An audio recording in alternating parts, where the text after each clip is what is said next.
नारद जी ने कहा, हे राजन, कार्तिक मास में व्रत करने वालों के नियमों को मैं संक्षेप में बतलाता हूँ, उसे आप सुनिए। व्रती को सब प्रकार के आमिष मांस, उड़द, राई, खटाई तथा नशीली वस्तुओं का त्याग कर देना चाहिए। व्रती को दूसरे का अन्न ग्रहण नहीं करना चाहिए, किसी से द्वेष नहीं करना चाहिए और तीर्थ के अतिरिक्त अन्य कोई यात्रा नहीं करनी चाहिए। देवता, वेद, ब्राह्मण, गाय, व्रती, नारी, राजा तथा गुरुजनों की निंदा भी नहीं करनी चाहिए। व्रती को दाल, तिल, पकवान व दान किया हुआ भोजन ग्रहण नहीं करना चाहिए। किसी की चुगली या निंदा भी नहीं करनी चाहिए। किसी भी जीव का मांस नहीं छूना चाहिए।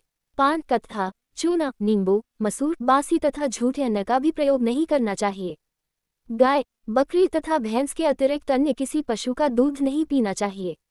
कांसे के पात्र में रखा हुआ पंचगव्य, बहुत छोटे घड़े का पानी तथा केवल अपने लिए ही पका हुआ अन्न प्रयोग करना चाहिए। कार्तिक माह का व्रत करने वाले मनुष्य को सदैव ब्रह्मचर्य का पालन करना चाहिए। उसे धरती पर सोना चाहिए और दिन के चौथे पहर में केवल एक बार पत्तल में भोजन करना चाहिए। व्रती कार्तिक माह में केवल नरक चतुर्दशी, जिसे छोटी दिवाली भी कहा जाता है, के दिन ही शरीर में तेल लगा सकता है।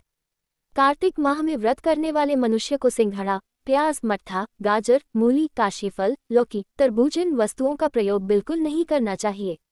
रजस्वला, चांडाल, पापी, मलेच्छ, पतित, व्रतहीन, ब्राह्मणद्रोही और नास्तिकों से बातचीत नहीं करनी चाहिए। भगवान विष्णु को प्रसन्न करने के लिए अपनी शक्ति के अनुसार चांद्रायन आदि का व्रत करना चाहिए और उपर्युक्त नियमों का पालन करना चाहिए। व्रती को प्रतिपदा को कुम्हारा, द्वितीया को कटहल, तृतीया को तरुणी स्त्री, चतुर्थी को मूली, पंचमी को बेल, षष्ठी को तरबूज, सप्तमी को आंवला, अष्टमी को नारियल, नवमी को मूली, दशमी को लौकी, एकादशी को परवल, द्वादशी को बेर, त्रयोदशी को मट्ठा, चतुर्दशी को गाजर तथा पूर्णिमा को शाक का प्रयोग नहीं करना चाहिए। रविवार को आंवला का प्रयोग नहीं करना चाहिए। कार्तिक माह में व्रत करने वाला मनुष्य यदि इन शाकों में से किसी शाक का सेवन करना चाहे तो पहले ब्राह्मण को देखकर ग्रहण करे। यही विधान माघ माह के व्रत के लिए भी है। देवोत्थानी एकादशी में पहले कही गई विधि के अनुसार नृत्य, जागरण, गायन, वादन आदि करना चाहिए।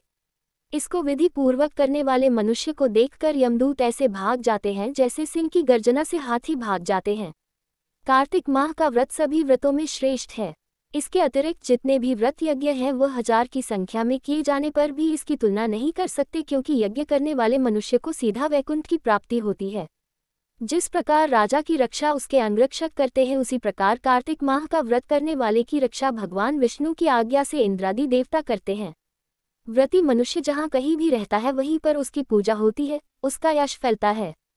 उसके निवास स्थान पर भूत, पिशाच आदि कोई भी नहीं रह पाते। विधि पूर्वक कार्तिक माह का व्रत करने वाले मनुष्यों के पुण्यों का वर्णन करने में ब्रह्मा जी भी असमर्थ हैं। यह व्रत सभी पापों को नष्ट करने वाला, पुत्र पौत्र प्रदान करने वाला और धन धान्य की वृद्धि करने वाला है।